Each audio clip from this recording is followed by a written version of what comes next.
I never dreamed I'd face my stepmother across a polished oak table, her eyes gleaming like she'd already claimed victory over my father's $200 million empire. My name is Elena Hayes. At 32, I run a cozy bookstore in Chicago, worlds away from the sleek glass towers of my father's Boston penthouse.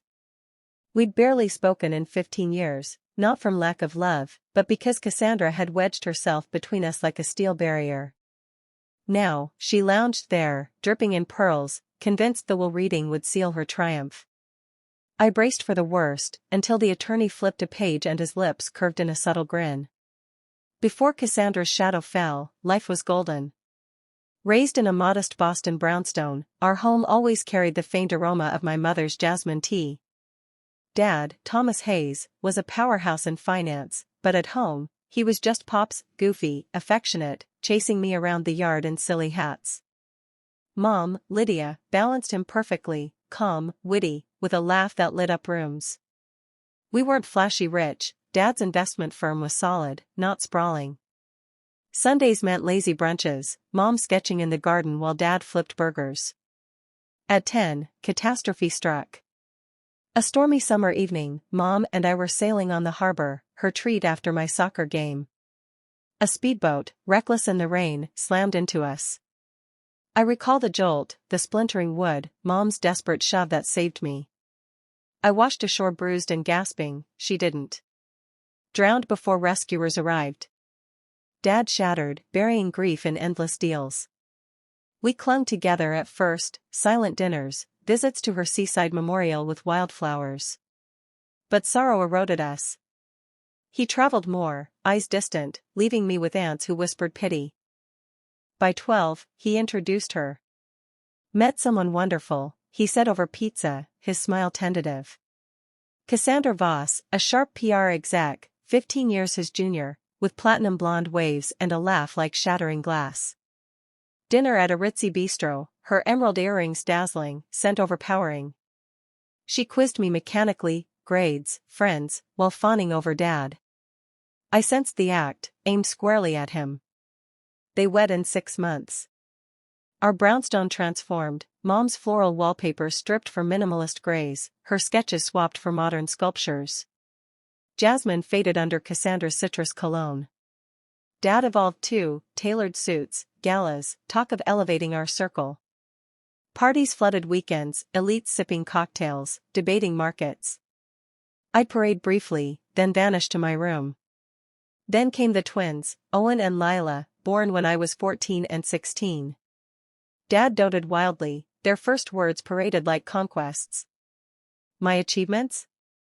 Footnotes. Cassandra's barbs sharpened, try emulating Lila, she's 4 and already so poised, after I wore jeans to dinner.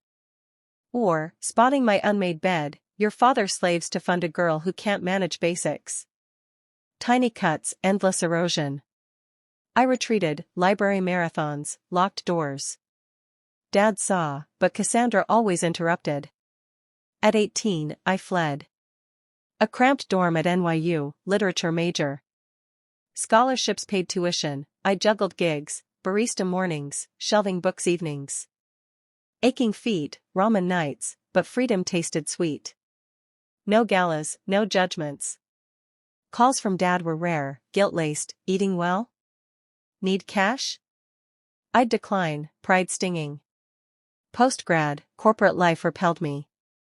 Books had been my escape, why not share that? With scrimped savings and a loan, I opened Jasmine Pages in Chicago. Quaint shelves, mismatched armchairs, herbal teas brewing. Struggles hit hard, slow days, bills looming, but loyal patrons emerged, a poet nursing chamomile, retirees debating classics, students cramming over scones. I thrived, Dad a fading echo, Cassandra a buried thorn.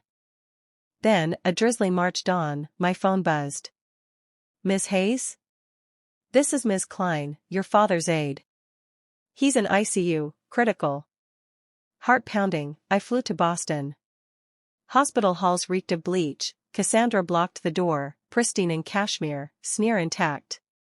Why bother now, Elena? Ignoring her, I entered. Dad, frail amid machines, brightened. Kiddo. We clasped hands, words tumbled, regrets, love unspoken. I've set things right, he murmured. You'll see. Cassandra hovered, shooing me out. In the corridor, she snarled, don't delude yourself. You're obsolete. He died days later. Cassandra's call, curt, funeral details. Attend discreetly. At the rainy graveside, amid pines, I lingered back. She cornered me post-service, no scraps for you from his $200 million. Owen and Lila are his true heirs, you're yesterday's baggage. Fists clenched, I whispered, not true. She smirked, Monday 9 a.m. Dress respectably. Sleepless nights followed, Dad's promise haunting, you'll see. The attorney's suite, mahogany paneled, tense. Cassandra presided, smug in Chanel, flanked by Owen, slouched arrogantly, Lila, phone-obsessed, and her brother Victor, watch flashing, whispering conspiratorially. I sat opposite, pulse thundering. Mr. Whittaker entered, bespectacled, composed. Thomas Hayes's will. He read, estate to Cassandra Hayes and children Owen, Lila. Her grin bloomed, Owen fist pumped subtly. But Whittaker paused, lips twitching upward. Estate details, a rundown lakeside shack and a '98 sedan. Silence exploded. Cassandra paled, what? His fortune, accounts, firm, penthouse? Transferred 4 years ago, Whittaker explained, unveiling a trust file. Irrevocable. All assets, Hayes Investments shares, portfolio, Boston penthouse, Hamptons villa, yacht, bypass probate. Who inherits? Lila snapped. Whittaker smiled fully, sole beneficiary, Elena Hayes. Chaos, Cassandra's screech, Owen's accusations, you schemed. Victor's threats. I sat stunned, Dad's signature sealed it. He chose Elena to steward his vision, she values its roots. They stormed out, vowing lawsuits.